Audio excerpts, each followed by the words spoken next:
বিসমিল্লাহির রহমানির রহিম। আজকে হচ্ছে 9 মে 2026। আমাদের বাংলাদেশ বার কাউন্সিল লিখিত ব্যাচের দেওয়ানি কার্যবিধির ক্লাস আমরা শুরু করতে যাচ্ছি। আজকে আমরা প্রথম যে প্রশ্নটা আলোচনা করব, দেখেন, কখন আদালত জারি কার্যক্রম স্থগিত করতে পারে?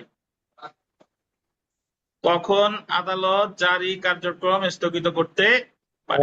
একটু শুনতে হবে ভাই। একটা মামলা শুরু হয় আরজি দাখিলের মাধ্যমে আর নিষ্পত্তি হয় ডিগ্রি প্রদানের মাধ্যমে, নাকি? আর ডিগ্রির ফল ভোগ করার জন্য ডিগ্রিদার কি মামলা করে? জারি মামলা। এখন মনে করেন যে আরিফ সাহেব 10 লক্ষ টাকার একটা ডিগ্রি পেয়েছেন আশরাফুলের বিরুদ্ধে। আরিফ সাহেব 10 লক্ষ টাকা ডিগ্রি পেয়েছেন আশরাফুলের বিরুদ্ধে। আরিফ সাহেব ডিগ্রি পাওয়ার সাথে সাথে জারি মামলা করে দিচ্ছে।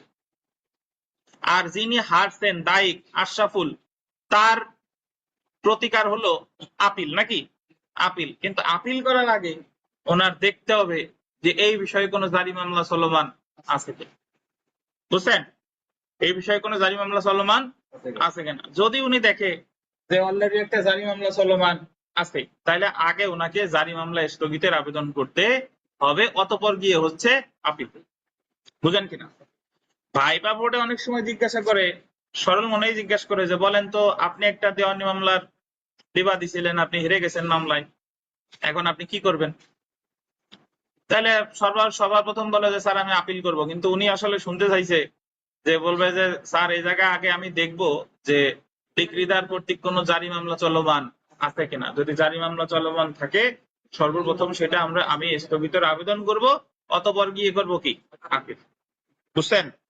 এখন এটার কারণ কি? এটার কারণ হলো, ধরেন আপনি ওই 10 লক্ষ টাকা মূল্যমানের মামলার জারি মামলা করছে আরিফ সাহেব, আর আশরাফুল জারি মামলা স্থগিতের মামলা আবেদন না করে আপিল করলেন। আপিলের বিচার হলো আর এই জারি মামলায় আপনার ওই সকল সহায় সম্পত্তি প্রয়োগ করে নিয়ে গেছে, কিন্তু আপনি জারি মামলা স্থগিতের আবেদন করেন নাই। তাহলে তো আবার মামলায় ওই যে আপিলে যদি আপনি জিতেনও, তাহলে পরে যায় আবার প্রত্যার্পণের আবেদন করা লাগবে।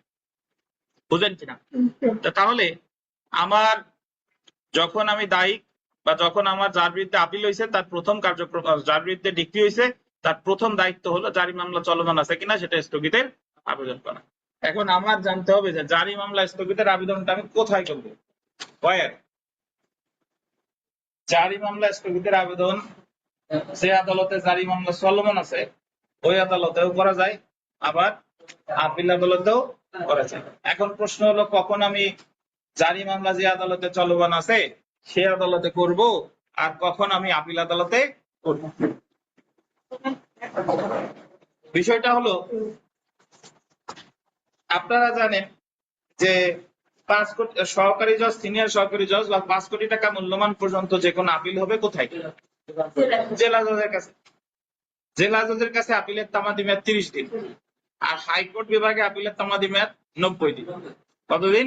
90 দিন, নট 60 ডেজ, 90 দিন। ফৌজদারি হলেও তো 60 দিন, দেওয়ানিতে 90 দিন। এখন ধরেন 10 লাখ টাকা মামলা রায় দিছে কে? সিভিল জজ। তাহলে আপনার আপিল করতে হবে কোথায়?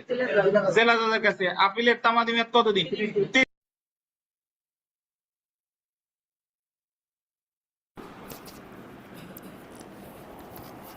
আপিলের তামাদি মেয়াদ 30 দিন না ভাই? 30 দিন। এখন আপনি দায়িক, আপনি আপিল করবেন। এখন আপিল করার 30 দিন সময়, আপনার আপিলের জন্য সময় আছে। এই সময় যদি আপনি জারি মামলা স্থগিতের আবেদন করেন, মাত্র 5 দিন হয়েছে, এখন আপনি আপিল করতে গেলেন, আরো হাতে কতদিন আছে? 25 দিন। তাহলে এই সময় যদি আমি জারি মামলা স্থগিতের আবেদন আমি করব আপিল আদালতে না, জারি আদালতে। জারিকারক আদালতে কোনো জারি মামলা চলমান আছে কিনা, বুঝছেন? আর যদি কোনো কারণে আপনি নির্দিষ্ট সময়ের মধ্যে আপিল করতে পারেন নাই, ধরেন আপনার বিরুদ্ধে একটা একতরফা ডিক্রি হয়েছে এবং জারি মামলাও করছে, কিন্তু একতরফা ডিক্রি হয়েছে আপনি জানেনই না, প্রতারণা করে আপনার বিরুদ্ধে ডিক্রি নিচ্ছে আর জারি মামলাও চলমান আছে। যখন আপনি জানলেন, দেখা গেল যে সময় হয়ে গেছে 60 দিন, আপিলের তামাদি মেয়াদ কয়দিন? 30 দিন, কিন্তু সময় হয়ে গেছে কয়দিন? 60 দিন। এখন আমার তো আপিলও করতে হবে, আবার জারি মামলা স্থগিতের আবেদনও করতে হবে, কিন্তু তামাদি মেয়াদ কি? শেষ।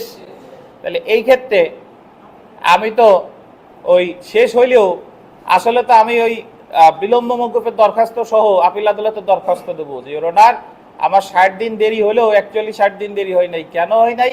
কারণ প্রতারণা করে আমার জানতে দেওয়া হয় নাই, এবং এক্ষেত্রে আমার আপিলের সময় যেহেতু শেষ হয়ে গেছে, আবার আমি এই যে সময়টা যে শেষ হয়েছে যৌক্তিক কারণে এটা বাদ দিতে আপনি বাধ্য, কারণ তামাদি আইনের কত ধারায় আছে? 18 ধারায়। তামাদি আইনে 18 ধারায় আছে প্রতারণার কারণে যদি কোনো সময় মানে আপনি না জানেন, তামাদি বাড়িতে হয়ে যায়, তাহলে ওই সময়টা বাদ যাবে। এবং আমি জারি মামলা স্থগিতের আবেদন করছি আপনার কাছে, কারণ আমি নির্দিষ্ট সময়ের মধ্যে যেহেতু আপিল করতে পারি নাই, এজন্য জারি মামলা স্থগিত প্লাস আপিল দুইটাই করছি কোথায়? আপিল আদালত। বাট আমি যদি তামাদি মেয়াদের মধ্যে করতাম, তাহলে জারিকারক আদালত ওই 30 দিন বা ওই 90 দিনের মধ্যে যদি আমি স্থগিতের আবেদন করতাম, তাহলে কোথায়? জারিকারক আদালতে। আর যদি যে কোনো কারণে যদি তামাদি মেয়াদ শেষ হয়ে যায়, তখন যদি আমি আপিল করি, তাহলে জারি মামলা স্থগিতের আবেদন করতে হবে কোথায়? আপিল আদালত। বুঝাইতে পারলাম কিনা? এখন আমরা চলে আসেন যে জারি মামলা স্থগিতের যে আবেদনের যে বিধানটা, এই স্থগিতের আবেদনটা কোথায় কোথায় আছে। আদালত যখন ডিক্রি জারি কার্যক্রম স্থগিত করতে পারে, দেওয়ানি কার্যবিধির 21 আদেশের গোল দিবেন 26 ও 29 বিধি। 21 আদেশের কত 26 ও 29 বিধি, এবং 41 আদেশের 5-1 ও 5-2 বিধিতে ডিক্রি জারি কার্যক্রম স্থগিত সম্পর্কে আলোচনা করা হয়েছে।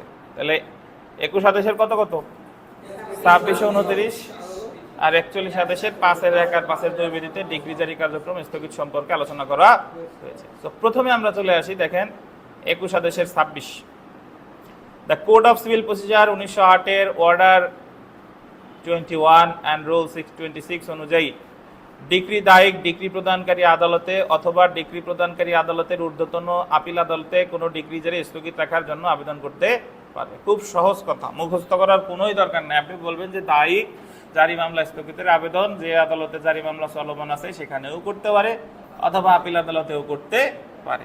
তারপরে দেখেন, ডিক্রি দায়িক উপযুক্ত কারণ দর্শানোর মাধ্যমে আদালতকে সন্তুষ্ট করতে পারলে আদালত সঙ্গত পরিমাণ সময়ের জন্য উক্ত ডিক্রি জারি স্থগিত রাখতে নির্দেশ দিতে পারে।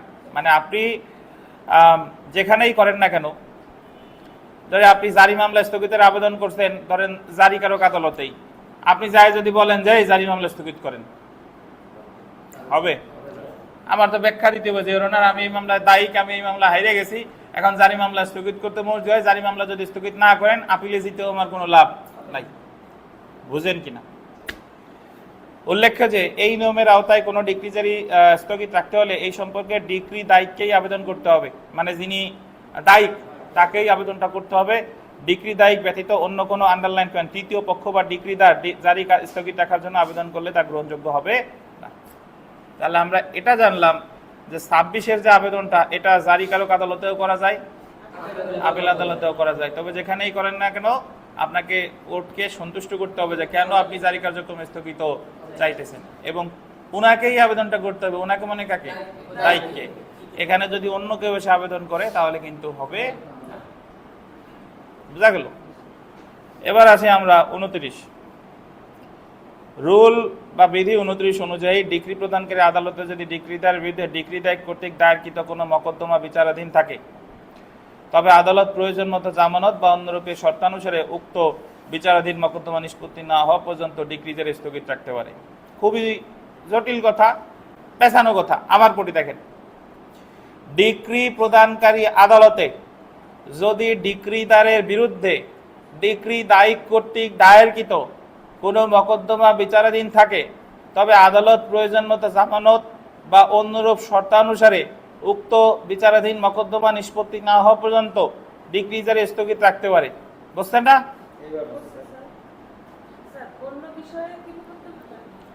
আপনি কি বলছে আগে আমি একটু শুনি, দাঁড়ান। আরিফ সাহেব কি বলছে আমি একটু শুনি।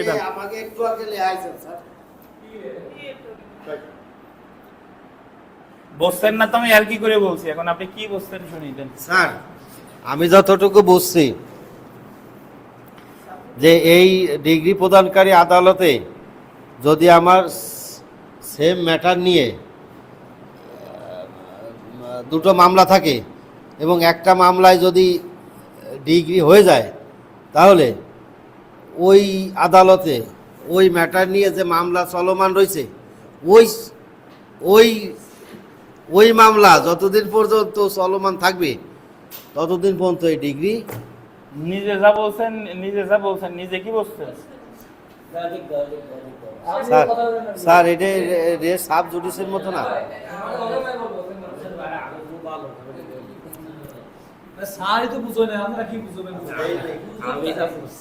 বলেন স্যার এনে আমি যেটা বুঝছি বলেন। সেটা হচ্ছিল দায়িকের যদি কোনো মামলা চলমান থাকে, তাহলে সেই ক্ষেত্রে এই আপনার যে ডিগ্রিদার, সেই ডিগ্রিদারের মামলাটা স্থগিত থাকবে। কিরকম এটা উদাহরণ দেন।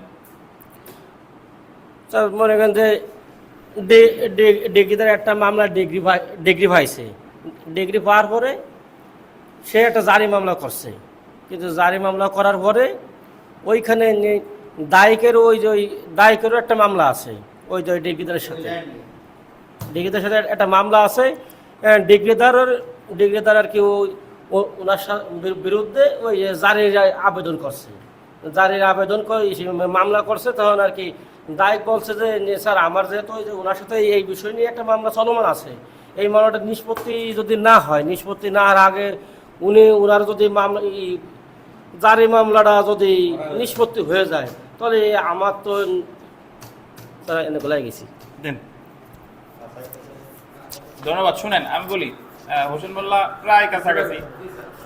বিষয়টা হলো যে জারি মামলা তো চলমান আছে। এখন জারি মামলা স্থগিতের আবেদন কে করবে? দায়ী। প্রথম 21-26 ভিত্তিতে যেটা বললাম যৌক্তিক কারণে যে আমি আপিল করতেছি, এই কারণে আমার স্থগিতের আবেদন করা হোক, এটা হলো 26। আর 29-এ এসে দায়ী করতেছে যে ওনার আমার জারি মামলাটা স্থগিত করা হোক। কেন? কারণ এই আদালতে, এই জারি মামলা ছাড়াও এই আদালতে আমি বাদী এবং ডিক্রিদার হলো অভিবাদী, এরকম একটা মামলা বিচারাধীন আছে এবং আমি এই মামলায় জয়লাভ করার সম্ভাবনা প্রবল। সো যদি আমি ওই মামলায় ডিগ্রি পেয়ে যাই, তাহলে এই দুই ডিগ্রি পাল্টা ডিগ্রি জারিতে এই দুইটা ডিগ্রি করা সম্ভব, মানে ব্যালেন্স করা সম্ভব। তো এজন্য যতদিন পর্যন্ত আমার ওই মামলার ডিগ্রি না হচ্ছে ততদিন পর্যন্ত জারি মামলার কার্যক্রম স্থগিত রাখা হোক। আদালত বলবে যে ঠিক আছে তাহলে স্থগিত রাখবাও, বা তুমি জামানত দাও, এটা হলো 26 আদেশের 29। যারা বুঝেন নাই আবার বুঝাই, শুনেন। আগের উদাহরণ বললাম যে আরিফ সাহেব 10 লাখ টাকার ডিগ্রি পাইছে কার? দাশসাফিলের বিরুদ্ধে। তাহলে আরিফ সাহেব জারি মামলা করছে কোথায়? সিভিল জজে। সিভিল জাজের কাছে জারি মামলা করছে, স্থগিতের আবেদন করবে আশরাফুল আবেদন করে বলতেছে যে ইওর অর্ডার, এই মামলায় তো আমি দায়ী, আরিফ ভাই বাদী ডিগ্রিদার, কিন্তু এই আদালতে সিভিল জাজের কাছে আরিফ ভাইয়ের বিরুদ্ধে আমি হলাম বাদী, উনি হলো বিবাদী, ওনার বিরুদ্ধে আমার 12 লাখ টাকার একটা মামলা চলমান আছে অন্য একটা ঘটনা নিয়ে, এবং আমি ওই মামলায় ডিগ্রি পাওয়ার ব্যাপারে আশাবাদী। তো যতদিন পর্যন্ত ওই ডিগ্রিটা না হচ্ছে আমার এই জারি মামলাটা কি করা হোক? স্থগিত করা হোক। আর ওই ডিগ্রিটা যখন হয়ে যাবে তাহলে দুইটা ডিগ্রি একসাথে আপনি পাল্টাপাল্টি ভাবে জারি করতে পারবেন না। তাহলে আদালত বলবে যে ঠিক আছে আশরাফুল, তোমার এই জারি মামলা স্থগিত আমি করতে পারি, বাট তোমার এই জায়গা জামানত দিতে হবে। এই তো কথা। আচ্ছা দেখেন তো আবার দেখেন রুল 29 অনুযায়ী ডিগ্রি প্রদানকারী আদালতে যদি ডিগ্রিদারের বিরুদ্ধে ডিগ্রিদায়ী কর্তৃক দায়েরকৃত কোনো মকদ্দমা বিচারাধীন থাকে, তবে আদালত প্রয়োজন মতো জামানত বা অন্যরূপে শর্ত অনুসারে উক্ত বিচারাধীন মকদ্দমা নিষ্পত্তি না হওয়া পর্যন্ত ডিগ্রি জারি স্থগিত রাখতে পারে। দেখছেন, এই বিধানের অধীন কোন ডিগ্রি জারি কার্যক্রম স্থগিত রাখা সম্পূর্ণরূপে আদালতের, আন্ডারলাইন করবেন, স্বেচ্ছাধীন ক্ষমতা। ন্যায় বিচারের স্বার্থে আদালত 151 ধারা প্রয়োগ করে ডিগ্রি দায়ক ও ডিগ্রিদারের মধ্যে ডিগ্রি হতে উদ্ভূত মকদ্দমার জন্য ডিগ্রি জারি কার্যক্রম স্থগিত রাখতে পারে। 39 DLR 366। বাধ্য কি রে ভাই? বাধ্য। দেখেন তাহলে আমরা 21, 27, 26 আর 29 কিন্তু পড়ছি নাকি? এই আপনাদের ভার্সিটিতে দেওয়ানি কার্যকরী কোন স্যার নিত? হ্যাঁ প্রিন্স স্যার। স্যার কি পড়াইছে আপনাকে 21 দেশের 26 আর 29 বিধি? কথা সত্য, এতদিন পর্যন্ত আইসে পারে নাই। আমাদের সিপিসি পড়াইছে 1 বছর, 1 বছর মানে হলো 2 সেমিস্টারে। পার্ট 1 6 মাস, পার্ট 2 6 মাস। কি শিখছি তাই জানি না। আর ওনাদের সিপিসি সিআরপিসি একই সেমিস্টার, মাত্র 6 মাস নাকি? আরে বাবা, উড়ে দৌড়ে খেলা হয়ে গেছে ওই জায়গা। যাই হোক, আসেন। সিপিসি সিআরপিসি পড়ানো উচিত 1 বছর ধরে, এবং আমাদের বিশ্ববিদ্যালয় 1 বছর ধরে পড়ায়। আপনাদের কেন 6 মাস ধরে পড়াইছে বোধগম্য না। দেখেন, আচ্ছা, 41 দেশের 5 বিধি অনুযায়ী আপিল চললে বা আপিল করা হলেই কোনো ডিগ্রির কার্যক্রম স্থগিত হবে না। একটু বলে রাখি, এই যে এতক্ষণ ধরে যা পড়লাম, এটা আছে 21 দেশের 26 আর 29। 21 দেশের 26 বিধিতে যা বলছে হুবহু সেম কথা বলছে 41 দেশের 5 বিধি। 41 দেশের 5 বিধি, এই যে দেখেন, 41 দেশের বিধি 5 অনুযায়ী আপিল চললে বা আপিল করা হলেই কোনো ডিগ্রির কার্যকারিতা স্থগিত হবে না, বরং ডিগ্রি প্রদানকারী আদালত বা আপিল চলাকালে আপিল আদালতে ডিগ্রি জারি স্থগিত রাখার জন্য প্রার্থনা করা হলে তখন উল্লেখিত আদালত ডিগ্রি জারি স্থগিত রাখতে পারে। নিম্নোক্ত ক্ষেত্রে কোনো ডিগ্রি জারি স্থগিতের আদেশ দেওয়া যাবে। 1 নম্বরে দেখেন, স্থগিতের আদেশ প্রদান করা না হলে আবেদনকারী পক্ষের গুরুতর কি হবে? ক্ষতি হবে। অযৌক্তিক বিলম্ব ছাড়া আবেদন করা হলে এবং উক্ত ডিগ্রি বা আদেশ যথাযথ পালনের জন্য আবেদনকারী জামানত প্রদান করলে। সো আপনি টেকনিক্যালি এইভাবে লিখবেন যে 41 দেশের 26-এ যা লিখছেন ওইটাও হুবহু চালাই দিবেন, 21 দেশের 26 বিধিতে যা লিখছেন হুবহু ওইটা চালাই দিবেন 41 দেশের কততে? 5-এ। এ হলো কথা। তো এখানে বিশেষ দ্রষ্টব্য দেখেন নিচে, এটা প্রশ্নে লেখা লাগবে না, বাট বিশেষ দ্রষ্টব্য সেটা হলো যে 41 দেশের 5-এর 1 বিধির অধীন আপিল আদালত যথেষ্ট কারণে ডিগ্রি কার্যকর স্থগিতের আদেশ দিতে পারে। মানে ওই যে এখানে আবার ওই দুইটারে আলাদা করে দিছে যে আপনি আপিল আদালতে করবেন ডিগ্রি স্থগিতের আবেদন 41 দেশের 5-এর 1, 5-এর 1, আর 41 দেশের 5-এর 2 বিধির অধীন আপিলের জন্য নির্ধারিত সময়ের পূর্বে কোনো আপিলযোগ্য ডিগ্রি স্থগিতের জন্য ডিগ্রি প্রচারকারী আদালতে আবেদন করা যায়। ওই যে বিচারকারী জারিকারক আদালতে স্থগিতের আবেদন করবেন 41 দেশের 5-এর 2। এই ক্ষেত্রে ডিগ্রি প্রচারকারী আদালত যথেষ্ট কারণে উক্ত ডিগ্রি কার্যকর করা স্থগিতের আদেশ দিতে পারে। বুঝেন নাই বোধহয়? আমি তো জানি যে জারি মামলা স্থগিতের আবেদন করা যায় 41 দেশের, মানে স্থগিতের আবেদন করা যায় জারিকারক আদালতেও যায়, আপিল আদালতেও যায়। সো 41 দেশে এটা একটু আলাদা করে দিছে। যদি আপনি আপিল আদালতে যান তাহলে 41 দেশের 5-এর 1, যদি জারিকারক আদালতে যান 41 দেশের 5-এর 2। এই তো কথা। আর কেন জারিকারক আদালতে যাবেন, কেন আপিল আদালতে যাবেন, তার ব্যাখ্যা তো এতক্ষণ দিছি যে আপিলের সময় থাকলে জারিকারক আদালতে, আর না থাকলে তখন কোথায়? আপিল আদালতে। বা আপনি সরাসরি আপিল আদালতে যেতে পারেন, বাট আদালতকে সন্তুষ্ট করতে হবে যে কেন আপনি জারিকারক আদালতে স্থগিতের আবেদন না করে এই জায়গা করলেন।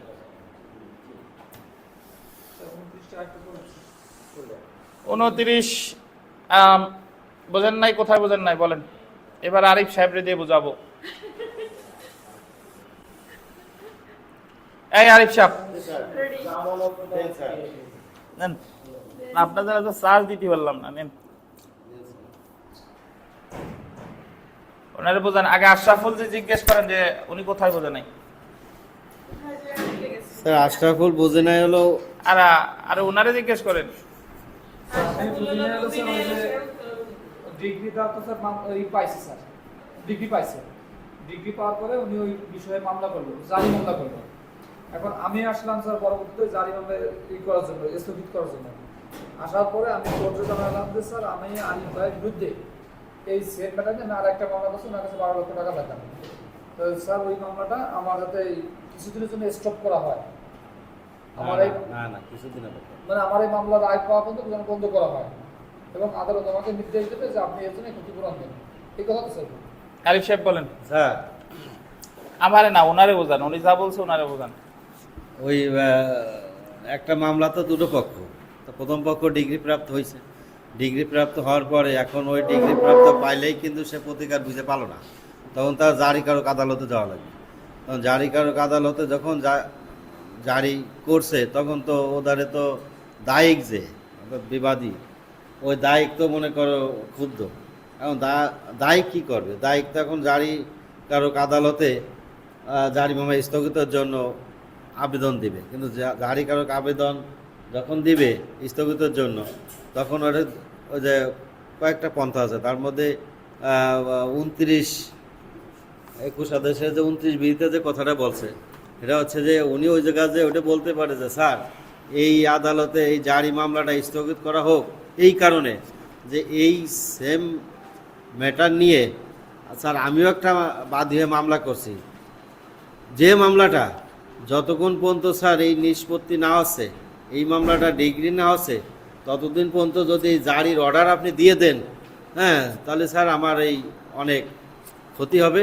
তা যতদিন পর্যন্ত আমি ডিগ্রি না, এই ডিগ্রি হয়ে এই মামলাটা নিষ্পত্তি না হচ্ছে আমার মামলাটা, ততদিন এই জারি মামলাটা স্থগিত আদেশ দেওয়া প্রয়োজনে জামানত আদালত প্রদান করতে পারে ওইটা স্থগিতের জন্য। এই স্যার উনি বুঝতে কিনা শোনেন, নাহলে তো আমার বোঝাইতে হবে, আমারে বোঝায় না, ওনারে বোঝান। আমার তো সহজ যদি না বোঝে তাই তো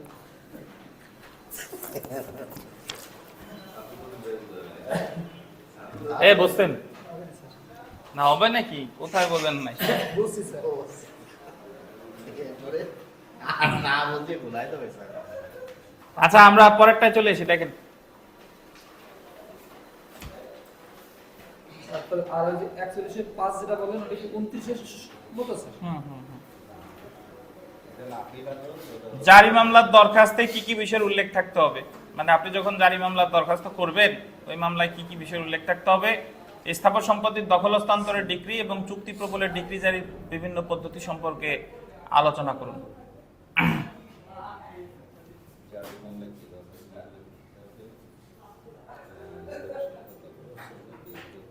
তো এটা যদি একটু দেখি আমরা, দেখেন যে জারি মামলার দরখাস্তে কি কি বিষয় উল্লেখ থাকতে হবে। এর আগে আমরা জানছি যে একটা আরজিতে কি কি বিষয় উল্লেখ থাকতে হয় নাকি ভাই?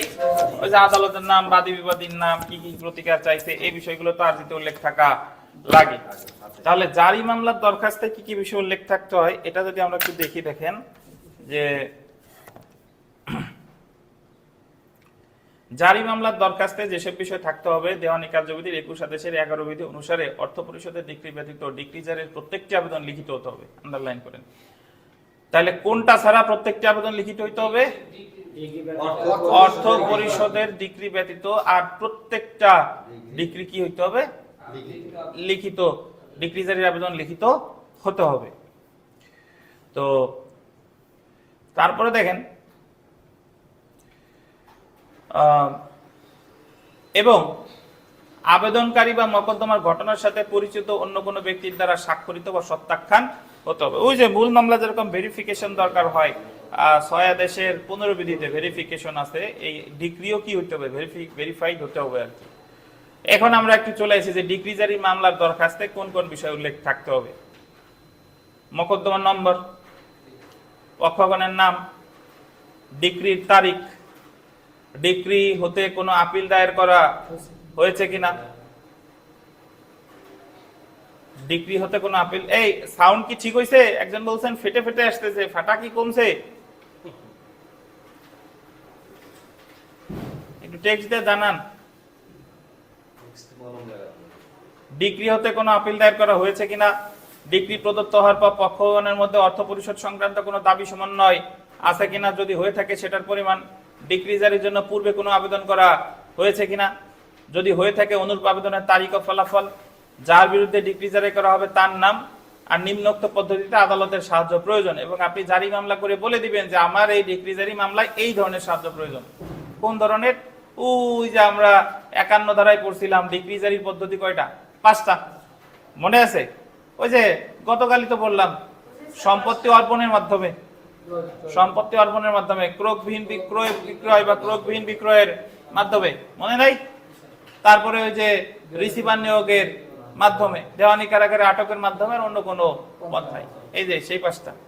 নিম্নোক্ত যে পদ্ধতিতে আদালতের সাহায্য প্রয়োজন, ডিক্রিভুক্ত কোনো সম্পত্তি অর্পণের মাধ্যমে, কোনো সম্পত্তি ক্রয় বিক্রয় দ্বারা বা ক্রয়বিহীন বিক্রয়ের মাধ্যমে, দেনাদারকে গ্রেফতার বা কারাগারে আটকের দ্বারা, রিসিভার নিয়োগের মাধ্যমে, আর অন্য কোনো পন্থায়। আর ডিক্রি জারির আবেদনের সাথে সাথে আবেদনকারী ডিক্রির একটি সত্যায়িত কপি বা নকল উপস্থাপন করবে। তাহলে এগুলো আপনি যদি একবার চোখ বোলান, আশা করি ইনশাল্লাহ পারা যাবে যে ডিক্রির জারির মামলায় কি কি কি করতে হবে, কি কি বিষয় উল্লেখ করতে হবে, নাকি ভাই?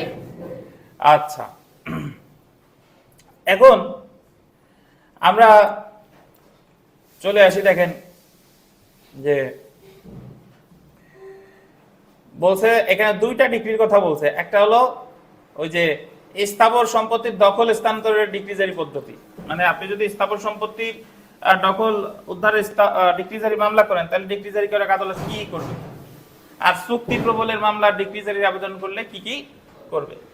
তো স্থাবর সম্পত্তির দখলের ডিক্রি জারি এটা কিন্তু কি করবে এটা গতকালই জানি আমরা, ওই যে 21 আদেশের 35-36, এই যে দেখেন স্থাবর সম্পত্তির দখল স্থানান্তরের ডিক্রি জারির পদ্ধতি 21 আদেশের 35 ও 36 বিধিতে ডিক্রিদারকে স্থাবর সম্পত্তির দখল অর্পণের মাধ্যমে ডিক্রি কার্যকর করার পদ্ধতি সম্পর্কে বলা হয়েছে। উক্ত বিধিসমূহ অনুযায়ী আন্ডারলাইন করেন স্থাবর সম্পত্তির দখলে থাকা দায়িত্বকে দখল হতে অপসারণ করে দখল ডিক্রিদারকে অর্পণ করা হয়।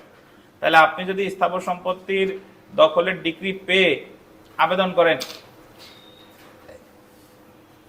আদালত ওই সম্পত্তি আপনারে কি দিবে, ফিরে দিবে। এই অনলাইনে যারা আছেন, ফরিদ সাহেব দাবি করতেছে সাউন্ড ফেটে ফেটে যাচ্ছে, আপনাদের কি তাই মনে হয়? ফরিদ হোসেন ছাড়া অন্য কেউ একটু জানান দয়া করে, ক্লিয়ার শুনতে পাচ্ছেন কিনা এটা একটু জানান।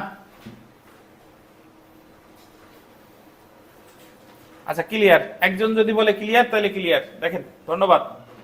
এখন আমরা আসি চুক্তি প্রবলের ডিক্রি। তার আগে জানা দরকার চুক্তি প্রবল কি।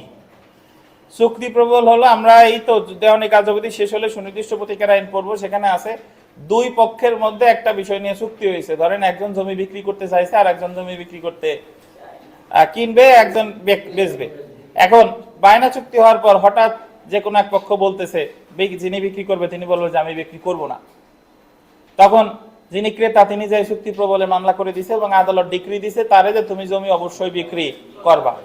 এখন এই জারি মামলা যদি করে তাহলে এই জারি মামলাটা কিভাবে কার্যকর করবে দেখেন। দেওয়ানি কার্যবিধির 21 আদেশের 32 বিধিতে আন্ডারলাইন করেন 21 আদেশের 32 বিধিতে চুক্তির সুনির্দিষ্ট কার্য সম্পাদন বা চুক্তি প্রবলের ডিক্রি জারির পদ্ধতি সম্পর্কে আলোচনা করা হয়েছে। উক্ত 32 বিধি অনুযায়ী নিম্নোক্ত পদ্ধতিতে চুক্তি প্রবলের ডিক্রি কার্যকর করতে পারে। কি কি দেখেন, যে ক্ষেত্রে চুক্তি প্রবলের ডিক্রি প্রদান করা হয় এবং রায়ের দেনাদার বা উক্ত ডিক্রি মান্য করার সুযোগ পেয়েও ইচ্ছাকৃতভাবে আন্ডারলাইন করবেন ইচ্ছাকৃতভাবে অমান্য করে, সেই ক্ষেত্রে উক্ত দেনাদারকে আন্ডারলাইন করবেন দেওয়ানি কারাগারে আটক করে বা তার সম্পত্তি ক্রোক করে বা উভয় প্রকারে কার্যকর করা যাবে। তাহলে চুক্তি প্রবলের ডিক্রি কার্যকর করবে কিভাবে? দেনাদারকে আটক করে অথবা তার সম্পত্তি কি ক্রোক করে। যে বাড়ি বেচবে এখন বলতেছে বেচবো না, ডিক্রি তার বিরুদ্ধে দেশে, তাহলে ডিক্রি জারিতে তারে আটক করবে অথবা তার ওই সম্পত্তি কি করবে, ক্রোক করবে, ক্রোক করবে জি, বা উভয়। এছাড়া দেখেন চুক্তির সুনির্দিষ্ট বলবৎকরণের ডিক্রিটি কোনো কর্পোরেশনের বিরুদ্ধে প্রদত্ত হলে, গোল্ডেন কর্পোরেশন মানে ধর একটা প্রতিষ্ঠান, স্বায়ত্তশাসিত প্রতিষ্ঠান, সেই কর্পোরেশনের সম্পত্তি ক্রোক করে বা আদালতের অনুমতিক্রমে সেটার পরিচালকগণকে, কর্পোরেশনের তো পরিচালক থাকে, পরিচালকগণকে বা অন্যান্য প্রধান কর্মকর্তাকে আটক করে বা উভয় প্রকারে ডিক্রি কার্যকর করা যাবে। তাহলে উত্তর কিন্তু টেকনিক্যালি একই দুইটার, একটা হলো এমনি আর একটা হলো কর্পোরেশনের ক্ষেত্রে, আর উত্তরে একই, ক্রোক করে অথবা আটক করে বা উভয়, নাকি? তাহলে স্থাবর সম্পত্তির ক্ষেত্রে জারি মামলা কিভাবে করলো? স্থাবর সম্পত্তির ক্ষেত্রে আটক না, স্থাবর সম্পত্তির দখল অর্পণ করে নাকি? আর চুক্তি প্রবলের ক্ষেত্রে কিভাবে?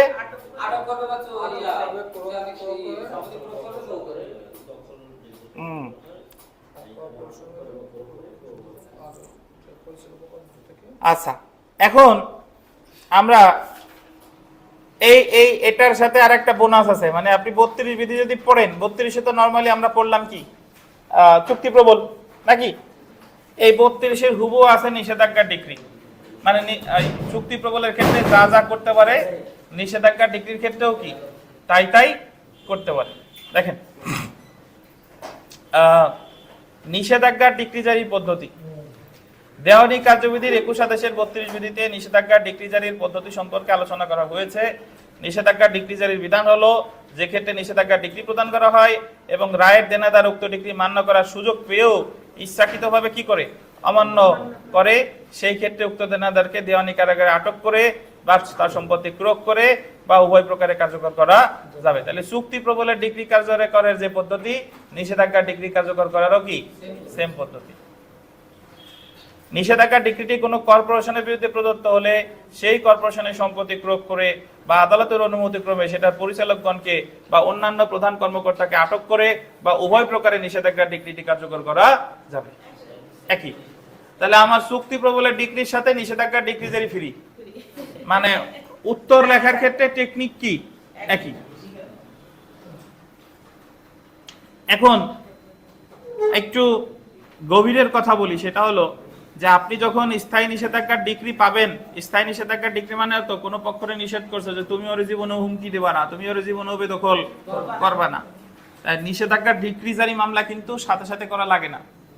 যদি কোনোদিন ডিক্রি পাওয়ার পরে ও ঠিকই আপনার হুমকি দিচ্ছে বা ওই কাজটা যারা নিষেধ করছিল সে ওই কাজটা করতেছে, যদি মামলা চলাকালীন সময় ভঙ্গ করতো, অস্থায়ী নিষেধাজ্ঞার আদেশ ভঙ্গ করলে আমরা করতাম মিস ভায়োলেশন কেস, আর যখন ডিক্রির আদেশ ভঙ্গ করছে তখন আমরা জারি মামলা করব নিষেধাজ্ঞা। তখন ওই আদালত তার সম্পত্তি ক্রয় করতে পারে, তার আটক করতে পারে বা উভয়ই করতে পারে। না, নিষেধাজ্ঞার ডিক্রি জারির কোনো তামাদি মেয়াদ নাই। আচ্ছা, আমরা চলে আসি দাম্পত্য সম্পর্ক পুনরুদ্ধারের ডিক্রি জারি।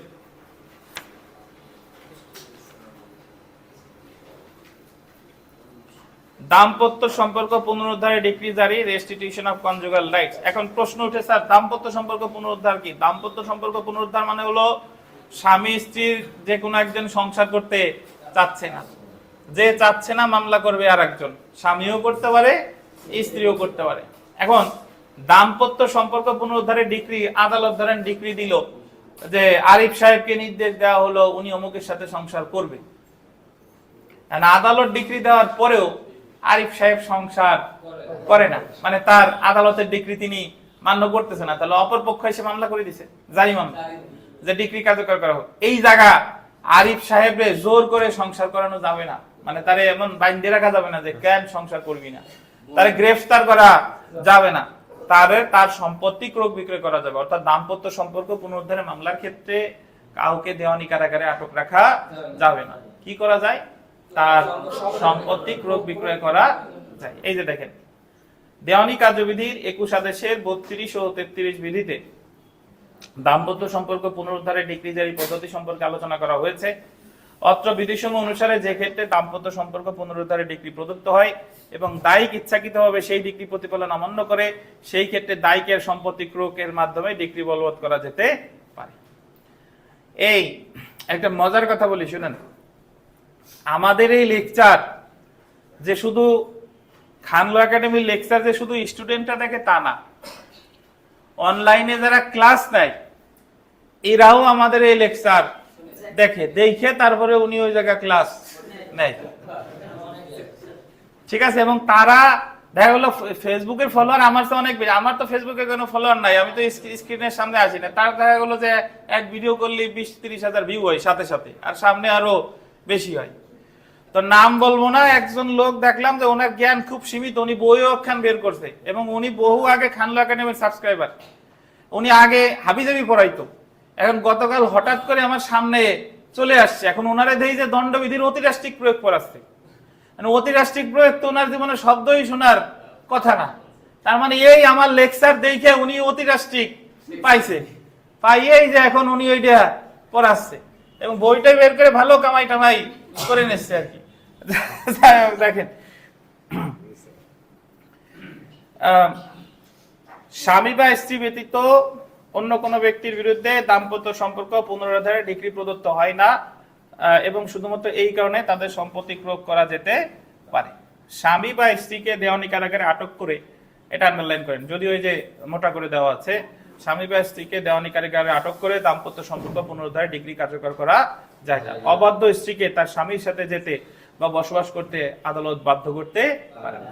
তাহলে অ্যাকচুয়ালি দাম্পত্য সম্পর্ক পুনরুদ্ধারের মামলা করে লাভ লাভ ওই যে বড় জোর মন পালেন না কিন্তু তার সম্পত্তি হইলেন। দেখেন এই ক্ষেত্রে ডিক্রি অমান্য করার একমাত্র প্রতিকার হলো দায়িকের অর্থাৎ স্বামী বা স্ত্রীর সম্পত্তি কি করা। যারা এমসিকিউ পরীক্ষা দিয়ে থাকেন তাদের জন্য এটা গুরুত্বপূর্ণ। আমরা পড়েছি যে কোন ধরনের মামলার ক্ষেত্রে দায়িককে গ্রেফতার করা যায় না, কোন ধরনের ডিক্রি জারি মামলার ক্ষেত্রে, সে দাম্পত্য সম্পর্ক পুনরুদ্ধার।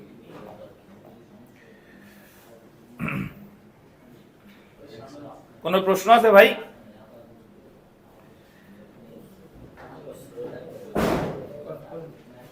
আছে প্রশ্ন আছে? নেন এই যে মাইক নেন প্লিজ, মাইক দাম্পত্য জীবন নিয়ে কথা দাম্পত্য জীবন না, আমি চলে যাচ্ছি স্যার 21 আদেশের 11 বিধিতে স্যার 21 আদেশের 11 বিধিতে মোকদ্দমা ঘটনার সাথে পরিচিত অন্য কোনো ব্যক্তিদের স্বাক্ষরিত সত্যাকান হতে হবে স্যার। এই জিনিসটি অন্য কোনো ব্যক্তি এটা কি বুঝাচ্ছে?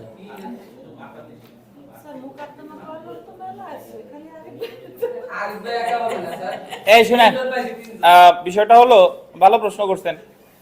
নরমালি মামলা করছেন আপনি, জি সত্যপাঠে সিগনেচার থাকবে বাদীর, বাদী কিন্তু যদি কোনো কারণে বাদী সিগনেচার করতে না পারে তাহলে ঘটনা সম্পর্কে যে জানে সে করবে। এটা জানেন? ওই যে আমরা যখন প্রিলিতে পড়ছি 6 আদেশের 15 বিধিতে, 6 আদেশের 15 বিধিতে প্লিডিংস ভেরিফিকেশন, যিনি বাদী তিনি সত্যপাঠে সিগনেচার করবে, কিন্তু যদি বাদী করতে না পারে তাহলে ঘটনা সম্পর্কে যে জানে সে করবে। বিষয়টা তাই। জারি মামলার সত্যপাঠে সিগনেচার করবে কে? বাদী করবে। ডিক্রিদার। ধরেন যে কোনো কারণে সে অসুস্থ, সে সিগনেচার করতে পারতেছে না, তাহলে উনি ওই যে ঘটনা সম্পর্কে জানে সে করবে, অর্থাৎ উনার পক্ষে যিনি জারি মামলা করেছেন তিনি করেছেন, বুঝছেন? ওনার প্রতিনিধি। হ্যাঁ হ্যাঁ। না উকিল তো মামলা দাখিল করতেছে, উকিল করলে আরেক উকিলের করতে হবে, যিনি ওই মামলা করতেছে তিনি করলে হয় না আর কি। আর তারপরেও টেকনিক্যালি ঠিক আছে, করা যায়, কারণ দেওয়ানি মামলা উকিল ছাড়াও চালানো যায়। দেওয়ানি মামলা ওই যে আপনার অ্যাপয়েন্টমেন্ট অফ প্লিডার 3 আদেশে আছে না, 3 আদেশের তো 3টা ভাগে মামলা চালানো যায়। স্বয়ং যিনি দরখাস্তকারী তিনি করতে পারে, মামলা চালাইতে পারে, স্বীকৃত প্রতিনিধির মাধ্যমে পারে, আর উকিল সাহেবের মাধ্যমে পারে।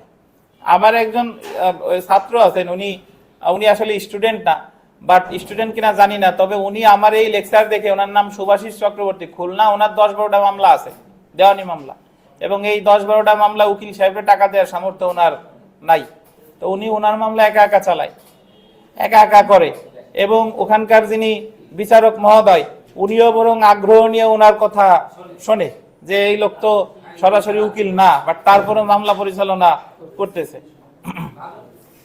দেখেন, তো আমরা একটু পরের প্রশ্নটায় আসি। দেখেন,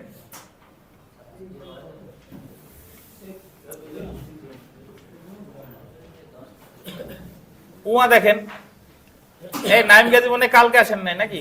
এই তো আসেন নাই কেন?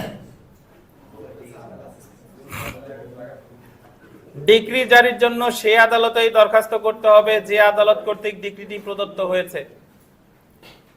পরীক্ষায় প্রশ্ন এসেছে যে ডিক্রি জারির জন্য সে আদালতেই দরখাস্ত করতে হবে যে আদালত কর্তৃক ডিক্রিটি প্রদত্ত হয়েছে। যে আদালত কর্তৃক প্রদত্ত হয়েছে শব্দগুলো দ্বারা তুমি কি বুঝো? জারির দরখাস্ত দাখিলের সময়সীমা সংক্রান্ত বিধান সংক্ষেপে বর্ণনা করো। এখন প্রথমে আমরা চলে এসে এটার ব্যাখ্যা, যে আদালত কর্তৃক ডিক্রি প্রদত্ত হয়েছে এটার অর্থ, যে আদালত কর্তৃক ডিক্রি প্রদত্ত হয়েছে এটার অর্থ। এখন আমি গতকাল আপনাদের পড়ানোর শুরুতে বলেছিলাম যে ডিক্রিটা বিচারিক আদালত দেখ, আপিল আদালত দেখ, রিভিশন আদালত দেখ, জারি মামলা সবসময় করতে হবে কার কাছে? কোর্ট অফ ফার্স্ট ইনস্ট্যান্স, মানে যে আদালত বিচার করেছিল সে আদালতে। এই যে দেখেন, দেওয়ানি কার্যবিধি এর 37 ধারা অনুযায়ী যে আদালত কর্তৃক ডিক্রিটি প্রদত্ত হয়েছে এর অর্থ হলো প্রথম বা আদি আদালত, প্রথম বা আদি আদালত বা বিচারিক আদালত বা কোর্ট অফ ফার্স্ট ইনস্ট্যান্স। নিম্নলিখিত আদালত সমূহ যে আদালত ডিক্রি প্রদান করেছে এর অন্তর্ভুক্ত হবে, যথা দেখেন, প্রথম বা আদি আদালত বা প্রকৃতপক্ষে যে আদালত ডিক্রিটি প্রদান করেছে। যে ক্ষেত্রে কোনো আপিল আদালত ডিক্রি প্রদান করেছে সেই ক্ষেত্রে উক্ত ডিক্রি বিচারিক আদালত কর্তৃক প্রদত্ত হয়েছে বলে গণ্য হবে। যে ক্ষেত্রে আদি বা জারিকারী আদালতের অবসান হয়েছে সেই ক্ষেত্রে সমএখতিয়ার সম্পন্ন অন্য কোনো আদালতে। তো এখন যদি বলেন স্যার সমএখতিয়ার সম্পন্ন অন্য কোনো আদালত মানে কি? সমএখতিয়ার সম্পন্ন আদালত মানে হলো, আচ্ছা প্রথমটা বলি যে 2 নাম্বারটা, যে ক্ষেত্রে আদালত ডিগ্রি প্রদান করেছে সেই ক্ষেত্রে উক্ত ডিগ্রি বিচারিক আদালত কর্তৃক প্রদত্ত হয়েছে বলে গণ্য হবে, 1।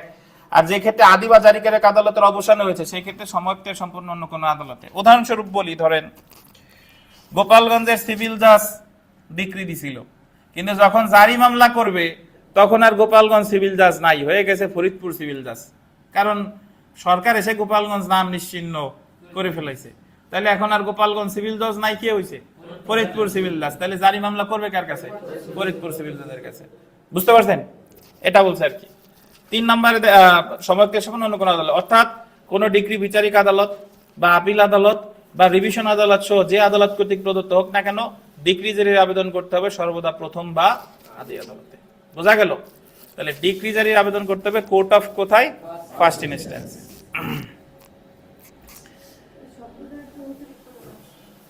এখন আমরা চলে আসি জারির দরখাস্ত দাখিলের সময়সীমা। কার?